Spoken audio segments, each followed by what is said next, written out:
Empezó a temblar de frío, tenía la ropa mojada, los labios violáceos, la piel acartonada. Se impulsó en un vano intento por moverse, pero sus manos resbalaron. Agarró algo gelatinoso y tiró. El brazo saponizado de un hombre muerto la hizo gritar de nuevo. Esta vez ya no paró de hacerlo. Gritó durante 2 días, con sus 2 noches. Gritó hasta su último aliento. Cuando dejó de gritar, pasó a convertirse en la víctima 295. Leticia Sierra, Lo que oculta la tierra. Se me pone la piel de gallina solamente de leer esto. Bienvenida. Gracias, Rosa. A mí se me puso la piel de gallina cuando me enteré de la historia de este pozo hace ya 6 años. Este pozo tiene mucha historia. El título hace, por supuesto, mención a este pozo, pero fíjate que este pozo, esta fosa común, me voy a quedar con lo común. Cuando algo es común pierde identidad, no hay nombres propios, y ahí hay muchos nombres propios. Pero que no se conocen, ese es el tema. Por eso es una fosa común, porque no se sabe ni cuántos cuerpos hay enterrados en esa fosa. Se estima que puedan andar entre los 400, los 500, pero es una estimación, porque no se sabe, no se conocen nombres propios. Por eso es fosa común, que es una lástima. Y por desgracia tenemos muchas iguales a lo largo del territorio nacional. ¿Cómo llega a ti esta historia? Es una pregunta obligada, pero de muchísimo interés. Pues llega a mí porque mi marido es turonés de nacimiento, su origen está en el Valle de Turón, originario de allí. Y un día me sube a hacer turismo a Urbiés, a la parte alta del valle, y de la que pasábamos me llamó la atención en una explanada una corona de flores. Y dije, uy, para ahí. Le pedí parar. Y dice, Meca, ¿esto es el Pozo Fortuna? No, nunca habías estado aquí. Dije yo, no. Dice, ¿no conoces la historia? Digo yo, no. Y me contó mi marido un poco por encima. Dice, no, pues aquí en este pozo esto es una fosa común, aquí mataban a la gente. Y me contó un poco por encima y me pareció de tal crueldad, tan terrible. No solo el hecho de que mataran ahí a la gente, sino el hecho de que ese pozo no se descubrió hasta el 2003. Hace nada. Hace nada. Que me impactó y decidí, dije, no, yo esto lo tengo. Esto fue en el 2019. Y yo en ese momento decidí que tenía que contarlo. No sabía cuándo, porque yo soy escritora de novela policíaca. Y si quería contar la historia del Pozo Fortuna, me iba a tener que meter en un fango en el que no estaba acostumbrada, como es la novela histórica o parte histórica. Pero tampoco quería que fuera una novela histórica pura. Entonces, bueno, lo empecé a trabajar. A nivel de documentación, a nivel de investigación, buscando testimonios. Y cuando más o menos yo ya tenía claro lo que quería contar, resulta que me encuentro con que no sé cómo contarlo. No era capaz de encontrar la voz narrativa para contar la historia. Yo sí tenía muy claro que la historia principal era la del Pozo Fortuna, pero no quería perder mi identidad como escritora de novela policíaca. Yo quería que hubiera una trama policíaca, pero yo no quería que esa trama policíaca empañara, hiciera sombra a la historia de Fortuna. Pues tardé 4 o 5 años en encontrar el equilibrio entre las dos tramas y en encontrar esa voz narrativa. Y la encuentras con otra descripción que dices, en posición penitente, con las manos y la lengua cortadas y un tiro en la nuca. Así es como aparece el cadáver de un anciano en una carretera secundaria, precisamente en el Valle Minero de Turón. Sí. Ahí, cuando un cuerpo aparece de esta manera, no es algo fortuito. Aquí hay un mensaje. Ahí hay un mensaje, ahí hay sobre todo un mensaje, es decir, la posición del cuerpo ya lo dice todo. Es un ritual, es un mensaje para alguien. Además, ¿dónde aparece? Es decir, esta trama se desarrolla en 1995. En 1995 el Pozo Fortuna estaba oculto. bajo una carretera. De manera que ese cadáver aparece en medio de una carretera. Y bueno, pues vamos a decir que es el inicio de todo, ¿no? De la investigación criminal, de la investigación policial en el Valle de Turón, y gracias a esa investigación vamos a saber muchos detalles de la trama planteada en 1940. Vas a estar jugando entre comillas con eso. ¿Quién lleva a cabo la investigación? La investigación la lleva a cabo la Guardia Civil.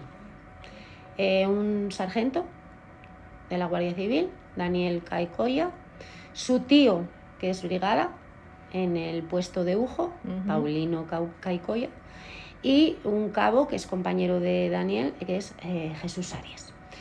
Y bueno, entre los tres llevan a cabo la investigación.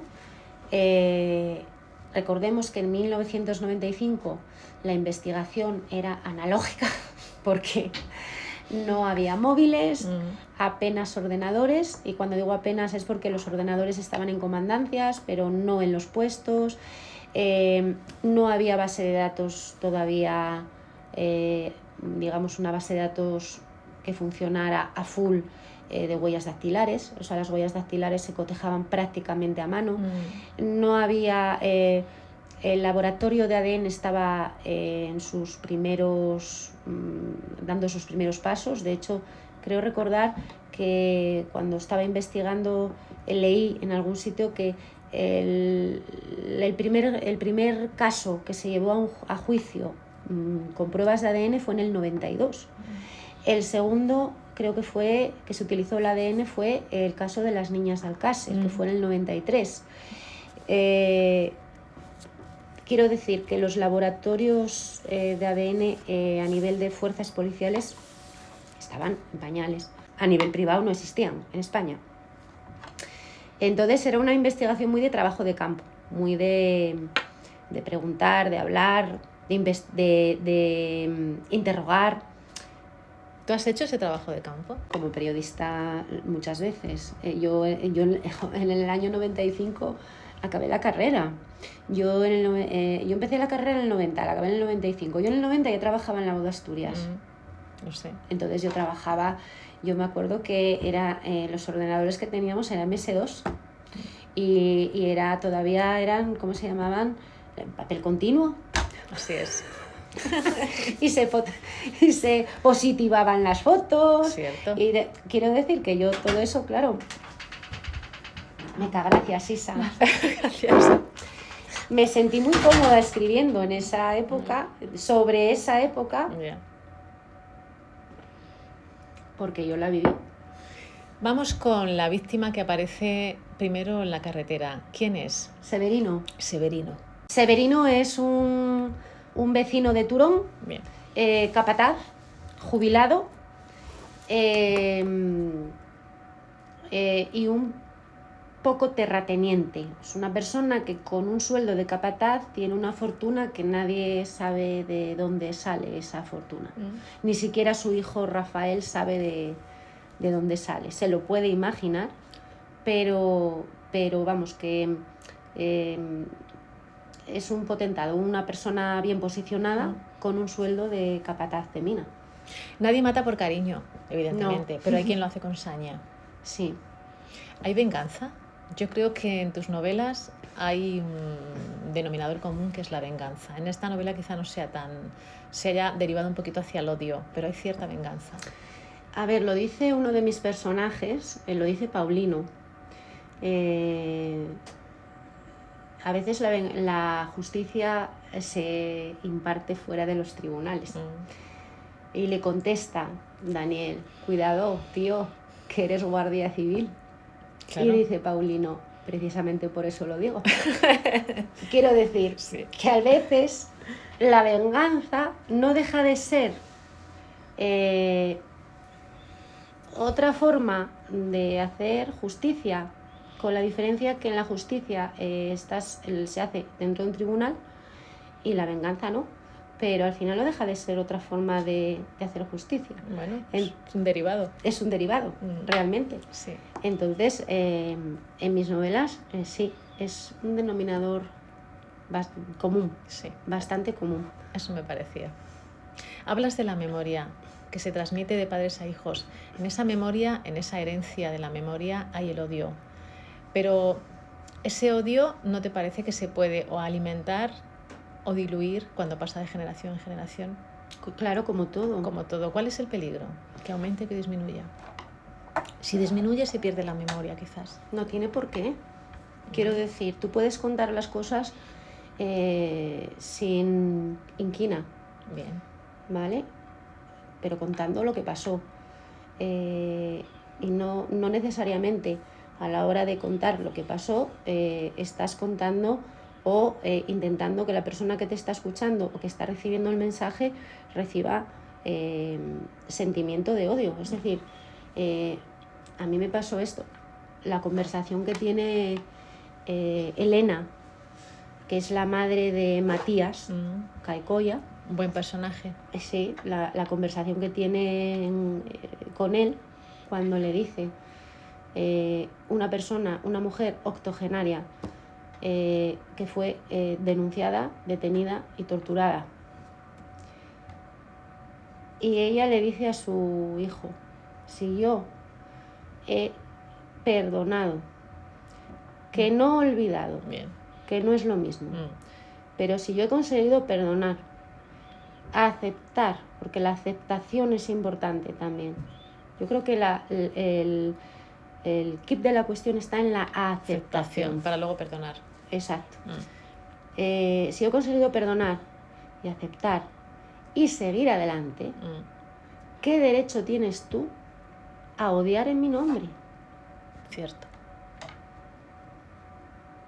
Quiero decir, y tenemos mucha facilidad para hacernos acreedores de resentimientos ajenos, incluso en el día a día.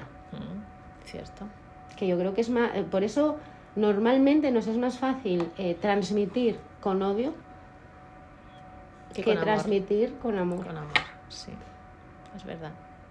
En estos personajes también hay un distanciamiento bastante profundo de padre a hijo. Sí. Distanciamiento, pues un distanciamiento físico, porque llevan una década sin verse y sin hablarse, y un distanciamiento emocional importante. Porque Matías Caicoya es una persona que el personaje en sí es un poco... yo quise en ese personaje representar un poco los sentimientos e instintos de esa época oscura de la posguerra, ¿no? Que es la intransigencia, la intolerancia, incluso hasta el punto de que él prefiere ver a su hijo muerto que verlo guardia civil, o sea, hasta ese punto. Y el hijo es una persona coherente, razonable, que tiene muy claro lo que él quiere ser y lo que quiere hacer, y que si su padre quiere formar parte bien, y si no es problema de su padre, pero que lo que tiene claro es que él no va a renunciar a ser él mismo como él quiere ser, porque a su padre no le guste como es él. Bien. Además, cuando no está haciendo nada que sea moralmente tachable. Y bueno, esa relación, que al final es una relación de amor entre padre y hijo, que tiene que intervenir la mujer, es decir, la madre y la mujer de Matías, la madre de Daniel, y la abuela de Daniel y la madre de Matías, tiene que intervenir las dos y pegar un puñetazo encima de la mesa y decir, hasta aquí se acabó y no hay más, y o os arregláis o os arregláis. Sí. Quiero decir, pero que es una reconciliación forzada por estas dos mujeres, y es una reconciliación que lo dice Daniel, dice, yo no sé si de verdad me ha pedido perdón porque lo siente. O porque se ve obligado. O me ha pedido perdón porque no le quedaba más remedio, porque si no mi madre quiero decir, además hay un capítulo que dice, y ahora cómo le digo yo a mi hijo que lo odio cuando tengo a Lina escuchando detrás de la puerta, ¿no? Claro. O sea, no llegas a saber en realidad si esa reconciliación por parte de Matías es de verdad y sincera, o es un poco por quiero que haya paz y quiero volver a dormir con mi mujer y no dormir en el sofá. Así es, desde luego. Ser muy poco querido te convierte en un candidato a dar lástima por tu desgracia, y a veces ni siquiera das lástima por tu muerte.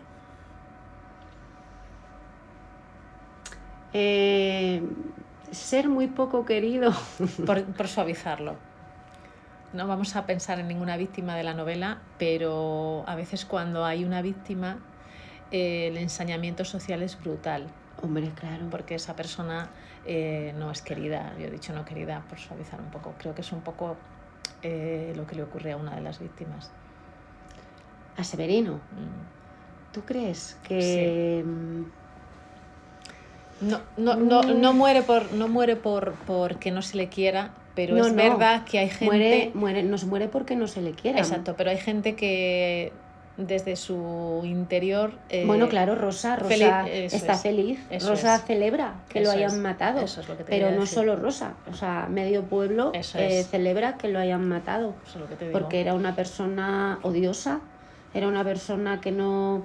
Pero que eso no justifica. Es decir, que seas una persona que no caes bien, que no es el caso de esta víctima, porque esta víctima ya no es que no caigas bien, es el por qué no caes bien. Eso cuidado. Es. A ver, que tus manos no están limpias.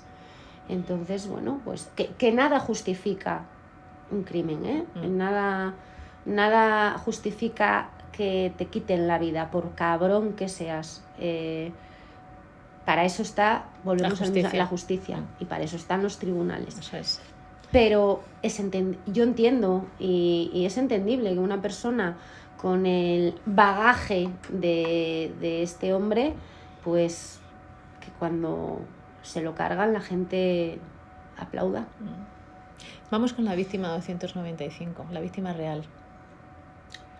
Una responsabilidad por parte de la sociedad que esté cubierta por una carretera que hasta el 2023 no se descubra. 2003, que no se sepa quiénes son, porque la naturaleza ha hecho su trabajo y entonces no hay manera posible de saber quiénes son todos.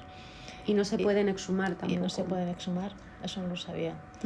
¿Quién es esta víctima? Esta víctima representa a muchas, pero cuéntame alguna.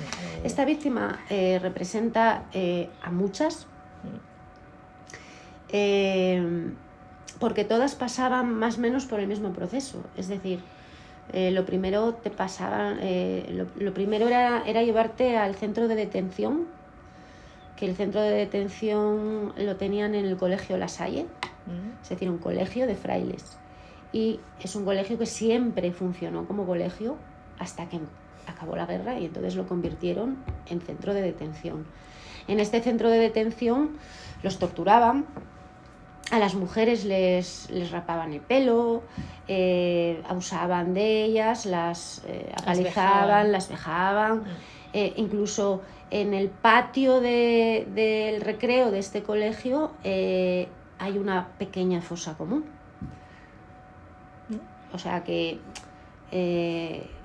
pero bueno. Y después de vejarlos, torturarlos, los montaban en un camión y les daban el paseillo al Pozo Fortuna. Entonces esta mujer... ¿Qué nombre tiene el Pozo Fortuna, verdad? Pozo Rincón en su origen.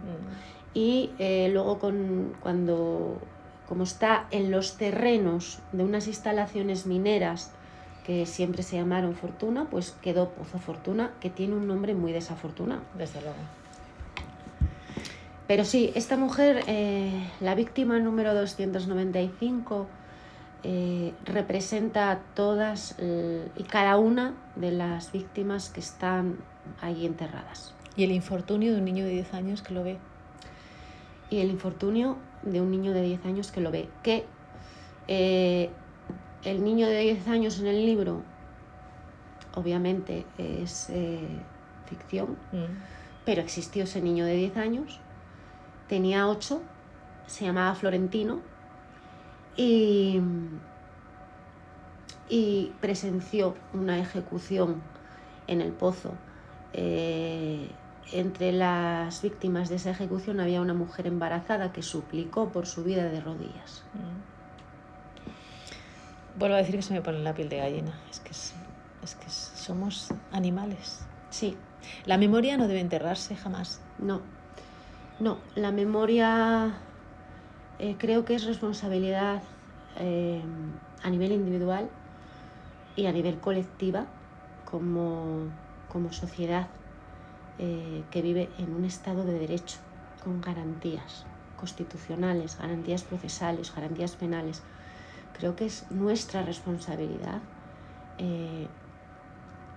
recuperar esa memoria, respetar esa memoria, preservar esa memoria y dejar de edulcorar, dejar de reinventar o hacer como que no pasó.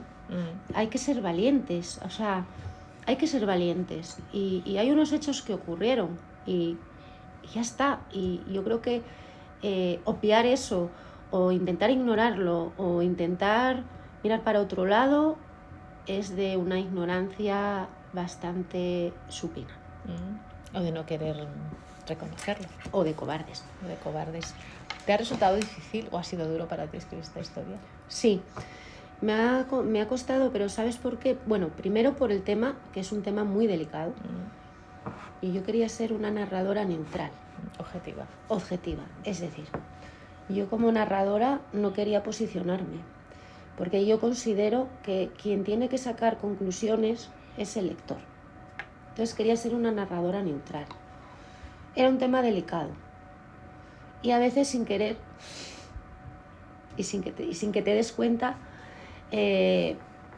bueno, se te va un poco, ¿no? Lógico.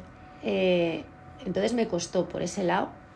Y luego me costó porque estoy hablando de un pueblo, el Valle de Turón, que es mi casa. Claro. Porque aunque yo soy polesa, yo por gananciales soy turonesa y yo ahí en Turón soy una más. Y estaba hablando de mi gente y estaba hablando de mi valle y lo quería hacer con cuidado, con respeto, más a mayores, viendo el tema que estaba tocando, que es un tema que a día de hoy sigue doliendo y a día de hoy es un tema del que se habla casi te diría que por lo bajo. Entonces tenía que ser muy respetuosa y por eso me costó quizás un poco más que los anteriores. Sí. Aparte tiene que haber todavía herederos. Sí, claro. O sea, todavía hay... Mira, a raíz de que yo en diciembre ya se empezaron a publicar avances de que salía la novela. Sí. Bueno, pues a mí me empezaron a entrar mensajes privados de gente que tiene algún familiar en fortuna. O sea, que sí queda gente, herederos, descendientes. Pues a lo mejor, por ejemplo, el que todavía recibí uno ayer o antes de ayer de una señora muy mayorina por la voz, porque me mandan audios, por la voz muy mayor. Bueno, por la voz y porque si era su abuelo, ella joven no es, que le mataron a una hija, al abuelo le mataron a una hija en fortuna, porque se negó a tener relaciones con un amigo. Entonces te cuentan estas cosas y dices, madre mía. Claro. A ver, que yo he oído testimonios, porque a mí la asociación del Foro Pozo Fortuna, entre la documentación que me dio, me facilitó documentación audiovisual que grabaron en su momento de descendientes de víctimas que te contaban pues de todo. Claro. Pero recibir así ahora, porque te empiezan a llegar por privado, por redes, gente de Valencia, esta señora era de Valencia, o sea, incluso de fuera de de Asturias, que te cuenta, dices que mi familia quedó fracturada a raíz de eso. Es que has abierto la fosa. ¿Eh? Has abierto. Yo creo que hay que ser valiente. Sí, sí, está claro. A ver, eso estuvo oculto y escondido durante demasiado tiempo. Tú lo dices en el título de tu libro, Lo que oculta la tierra. Pues lo que oculta la tierra nos lo estás contando tú muy bien, Leticia. Así que enhorabuena. Gracias. Gracias a ti porque, o sea, el título lo tenía clarísimo, pero después de la entrevista lo veo todavía más claro. O sea, lo que oculta la tierra, quédate con esto, lo estás mostrando tú. Aunque no puedan salir, esas voces siguen saliendo ahí. Sí, y a esas voces hay que darles altavoz. Por supuesto. Y de ahí que este libro tenga, para mí sea tan especial también, porque quiero dar altavoz a todas esas víctimas, a toda esa gente, porque para mí es, bueno, de alguna manera es poder hacerles algo de justicia de la que no tuvieron. De la que no tuvieron, eso es. Somos todos responsables de la sociedad. Sí. Pues un placer, Leticia. Igualmente. Un gustazo. Gracias.